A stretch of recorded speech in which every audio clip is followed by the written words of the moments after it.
Hello guys, आज हम Indian evidence act 1872 को पढ़ने जा रहे हैं। हमने अपने पिछले वीडियो में इंट्रोडक्शन में क्लिम्स ऑफ इंडियन एविडेंस का हिस्ट्री पढ़ा है और अभी हम हेलो एक्ट गाइस, को पढ़ने आज हम इंडियन एविडेंस एक्ट 1872 को पढ़ने जा रहे हैं। तो पहले तो हमने इंट्रोडक्शन में हिस्टोरिकल बैकग्राउंड देख लिया। अभी हम डायरेक्ट एक्ट में आते हैं। पर डायरेक्ट एक्ट में आने से पहले मैं इस वीडियो में आपको क्या क्या पढ़ाऊंगी ये पहले जान लेते हैं। सबसे पहले हम चैप्टर्स पढ़ेंगे। उसके बाद why to study Indian evidence act, क्यों हमें इंडियन एविडेंस एक्ट पढ़ना है, whether substantive and procedural, substantive और procedural। Indian evidence act substantive and procedural दोनों है या सब्सटेंटिव और प्रोसीजरल है, आइदर सब्सटेंटिव है या प्रोसीजरल है। And the fourth point is 3 parts of the Indian evidence act. Indian evidence के 3 पार्ट को हम पढ़ेंगे। तो चलते हैं हमारे चैप्टर्स की ओर। इंडियन एविडेंस एक्ट में 11 चैप्टर्स है जो 167 सेक्शंस में डिवाइड किया जाता है।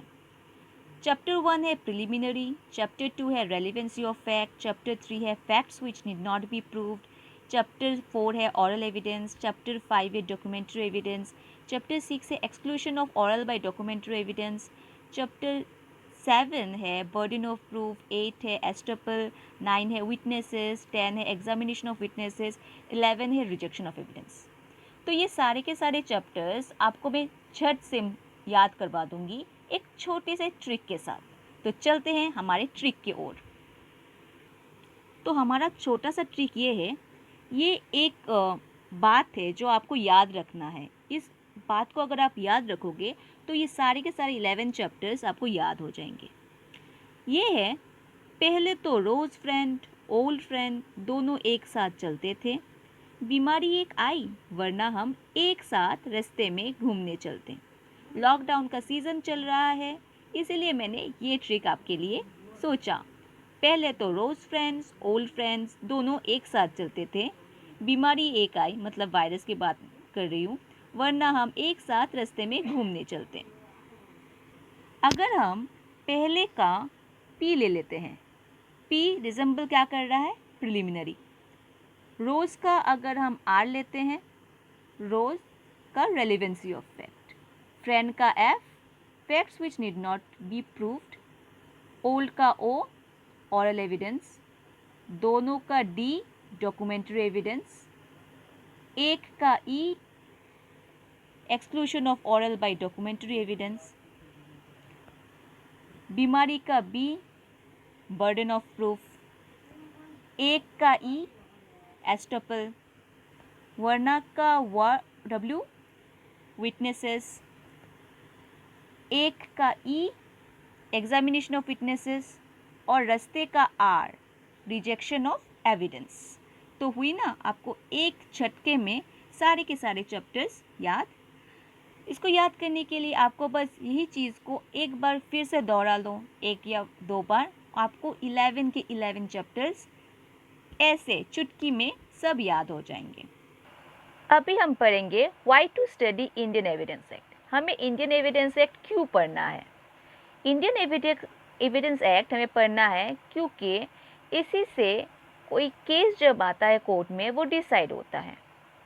अब मान कि एक कंप्लेनेंट आया, उसने कहा कि इसने मर्डर किया, तो ओपोनेंट को भी कोर्ट में आना पड़ेगा। वो कहता है नहीं मैंने मर्डर नहीं किया।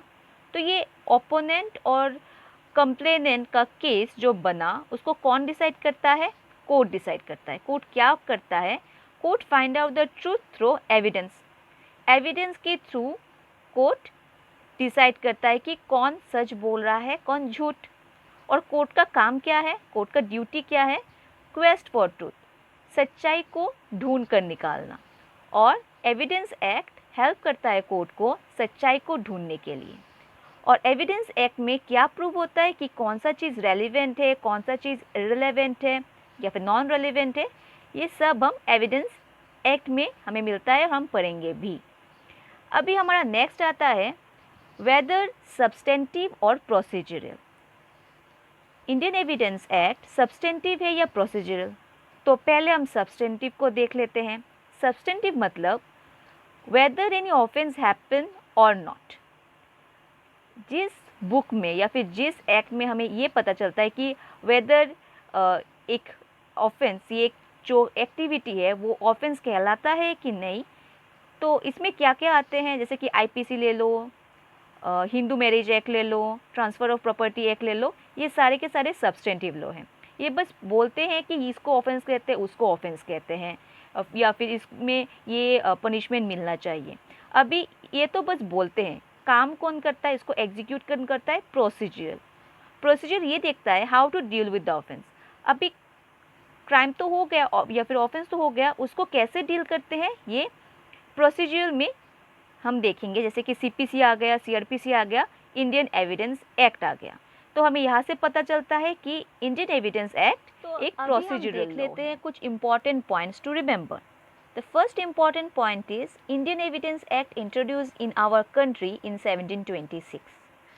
हिस्टोरिक बैकग्राउंड में हमने पढ़ा था कि ब्रिटिशर्स इंडियन एविडेंस एक्ट को लाए थे, पर ईयर तो हमें पता नहीं था, तो ईयर अभी देख लेते हैं कि 1726 में इंडियन एविडेंस एक्ट को ब्रिटिशर्स ने इंट्रोड्यूस किया। अभी during 1835 to 55 11 enactments has been made. 11 enactments किए गए इंडियन एविडेंस एक्ट में। क्यों? क्योंकि एविडेंस एक्ट जो था वो इंग्लैंड में था, वही वो लेकर आए इंडिया में, जो कॉमन लॉ से लेकर आए थे, और वो फिट नहीं खा रहा था इंडियन के सब्जेक्ट्स के ऊपर, मतलब इंडियन के जो इतने भी सिटीजन्स हैं उनके ऊपर फिट नहीं खा रहा था। तो उसको फिट करने के लिए उनको बहुत साल लगे। 1835 से लेकर 55 तक वो लोग, उन्होंने 11 एनेक्ट्समेंट किए। अभी फर्स्ट ड्राफ्ट प्रिपेयर्ड बाय, किसने फर्स्ट ड्राफ्ट किया था? Sir Henry Sumner Maine in 1868, but it was found unsuitable for our country. तो फर्स्ट बिल करने के लिए तो ड्राफ्ट करना पड़ता है, तो फर्स्ट ड्राफ्ट किया था सर हेनरी सोमर माइने ने, पर 1868 में, पर वो इंडिया के जो इंडिया को बिल्कुल सूट नहीं किया। तो 1871 में सर जेम्स स्टेफन्स ने एक बिल प्रिपेयर किया था, जो प्रेजेंट इंडियन एविडेंस एक्ट 1872 है, उसका बिल प्रिपेयर किया था। अब आप ये मत सोच लेना कि यहाँ पर 1871 और 1872 क्यों है। आपको तो ये पता है कि एक बिल अगर मतलब लेते हैं, एक तो बिल अगर पास होकर एक्ट होने में कुछ समय लगता है, तो इसीलिए 1871 में जो बिल बनाया गया था वो एक्ट होते होते 1872 हो गया। अभी हम आते हैं 3 parts of Indian evidence act. तो इंडियन एविडेंस एक्ट जो 11 चैप्टर्स है और जिसमें 167 सेक्शंस है, वो 3 हिस्सों में बंटते हैं। पार्ट 1 है relevancy of fact. Relevancy of fact मतलब कौन से फैक्ट को हम रेलिवेंट कहेंगे, वो सेक्शन 1 to 55 में डील करेंगे हम कि कौन से फैक्ट को हम रेलिवेंट कहेंगे। सेकंड है part 2 on proof. On proof में हम डील करेंगे हाउ, कैसे हम प्रूफ करें कि ये रेलिवेंट फैक्ट है, वो हम डील करेंगे सेक्शन 56 to 100 में। And the third part is production and effect of evidence, जो सेक्शन 100 to 167 में हम डील करेंगे। तो इसमें क्या है कि कौन इसको डिसाइड करेगा कि ये फैक्ट्स जो है और जो फैक्ट्स वो प्रूव कर रहे हैं वो रेलिवेंट है कि नहीं, कौन प्रूव करेगा, उसको लिए प्रोडक्शन क्या प्रोड्यूस करना पड़ेगा, तो इसके बाद इसके इफ़ेक्ट कैसे होगा, ये सब हम पार्ट 3 में पढ़ेंगे।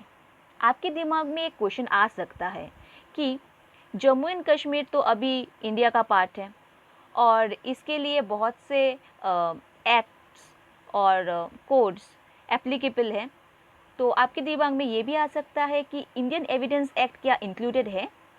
तो इस प्रॉब्लम का सल्यूशन ये है कि कुछ एक्ट्स को जम्मू एंड कश्मीर में एप्लीकेबल किया गया, जैसे कि the Indian penal code 1860, code of civil procedure 1908, criminal procedure code 1973, representation of people act 1950, census act 1948, prevention of corruption act 1988 और इसके अलावा 37 और भी सेंट्रल एक्ट्स हैं जिसको जम्मू एंड कश्मीर के लिए लागू किया गया, पर इंडियन एविडेंस एक्ट के बारे में उन्होंने कुछ नहीं कहा।